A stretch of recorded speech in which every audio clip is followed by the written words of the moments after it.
आ रहा है 73rd Republic day. मैं अपनी ओर से और भारतीय जनता पार्टी के करोड़ों कार्यकर्ताओं की तरफ से देशवासियों को 73वें गणतंत्र दिवस पर हार्दिक शुभकामनाएं देता हूं।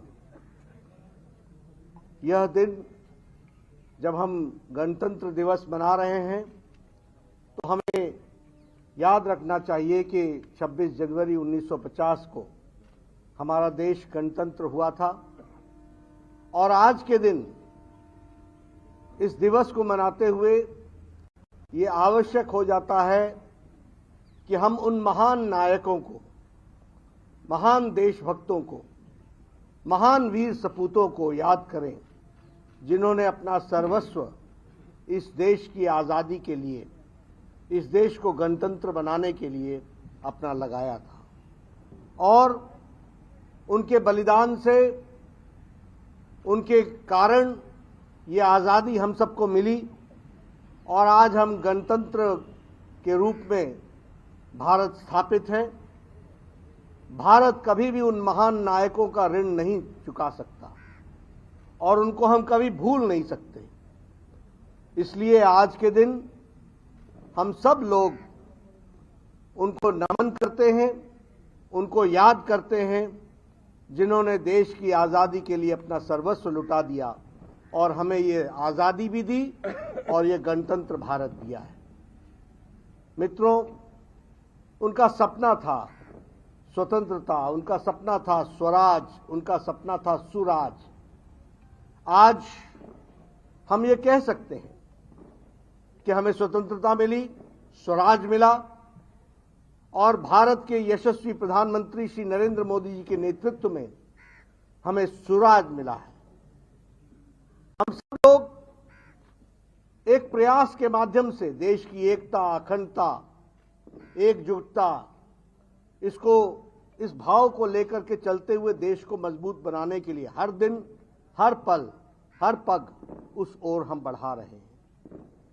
जब हम एकता और अखंडता के सूत्र को लेकर के आगे बढ़ रहे हैं तो हमें ये याद रखना चाहिए कि देश ने आज़ादी के पश्चात बहुत से संकट काल भी देखे, बहुत सा ऐसा समय भी देखा जो संकट का था, लेकिन हम कह सकते हैं कि देशवासियों ने एक साथ एकजुटता का मंत्र लेकर के इन सभी संकटों से हम उभर करके आए और देश और मजबूत हुआ है। हाल ही की अगर हम बात लें तो ये जो महामारी, ये जो कोरोना की त्रासदी हम सबको देखने को मिली, एक तरीके से कहा जाए तो देश में, दुनिया में समृद्ध राष्ट्र, शक्तिशाली राष्ट्र, संपन्न राष्ट्र ने अपने आप को कोरोना के सामने असहाय पाया। उनकी व्यवस्थाएं लड़खड़ाती हुई दिखी और उन्होंने अपने आप को मुसीबत में पाया। लेकिन हम ये गौरव के साथ कह सकते हैं कि हमारे यशस्वी प्रधानमंत्री श्री नरेंद्र मोदी जी के नेतृत्व में देश ने, समाज ने एकजुट होकर उनके साथ चलकर इस आपदा को अवसर में बदल करके देश ने कोरोना से लड़ने का संकल्प लेकर के आगे बढ़े। और मैं यह भी कह सकता हूं कि सीमित साधनों में भी देश किस तरीके से आगे बढ़ सकता है, इसका नेतृत्व हमको प्रधानमंत्री मोदी जी के माध्यम से मिला। हर जगह सरकार ने कोरोना से लड़ाई लड़ी, लेकिन भारत में मोदी जी के नेतृत्व में कोरोना से देश लड़ा, समाज लड़ा, सब लोग लड़े और सब लोगों ने लड़ करके इसकी सफलता हासिल की है। यह मोदी जी की नेतृत्व क्षमता के कारण हम सबको मिल पाया है। अगर हम वैक्सीनेशन की बात करें तो हम ये गौरव के साथ कह सकते हैं कि दुनिया का सबसे बड़ा और सबसे तेज वैक्सीनेशन का कार्यक्रम अगर हुआ है तो वह भारत में हुआ है और 130 करोड़ के देश को संभालने का काम इस विपरीत परिस्थिति में भी किया गया है और कोरोना के संक्रमण से हम जूझ करके आगे निकले हैं। ये हम सबको ध्यान में रखना चाहिए। मित्रों, मंत्र हमारा एकता, अखंडता का, एकजुटता का, सामाजिक सद्भाव का, सामाजिक समरसता का, सबका साथ, सबका विकास, सबका विश्वास, इस मंत्र को लेकर के हम सब लोग चले हैं और भारतीय जनता पार्टी इसी मंत्र को लेकर के आगे बढ़ रही है। मोदी जी के नेतृत्व में हम सब लोग देश को आगे बढ़ाने के लिए संकल्पित हैं।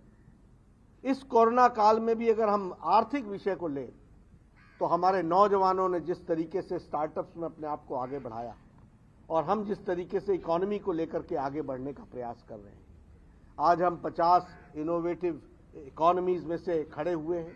यह हमारे लिए बहुत ही सुखद समाचार है और उसी तरीके से आर्थिक जगत में भी हम तीव्र गति से आगे बढ़ रहे हैं।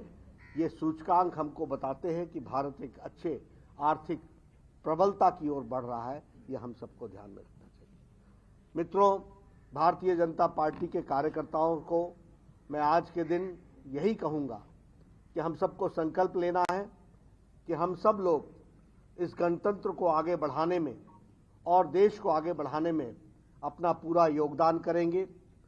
समाज को, सबको साथ लेकर के चलेंगे, समाज से समाज की कुरीतियों को दूर करेंगे और एक सबल समाज बनाने में हम और देश को मजबूती प्रदान करने में हम आगे बढ़ेंगे। आज हम उन वीर जवानों को भी याद करते हैं जिनके कारण देश सुरक्षित है, जिनके कारण हम सुरक्षित हैं, जो आज सीमा पर प्रहरी के रूप में खड़े हैं और जब जब देश पर संकट आया तो उन्होंने देश की सुरक्षा के लिए अपना बलिदान दिया है। उनको भी हम आज याद करते हैं। मित्रों, हमारा गणतंत्र बड़ा मजबूत है, इसकी मजबूती हमें बनाए रखनी है और आगे बढ़ना है। इन्हीं शब्दों के साथ मैं आज पुनः सभी को गणतंत्र दिवस की बधाई देता हूं और साथ ही साथ हम एक मजबूत राष्ट्र को और आगे बढ़ा के ले जाएं, इसके संकल्प को हम दोहराते हुए आगे बढ़ेंगे। इन्हीं शब्दों के साथ बहुत बहुत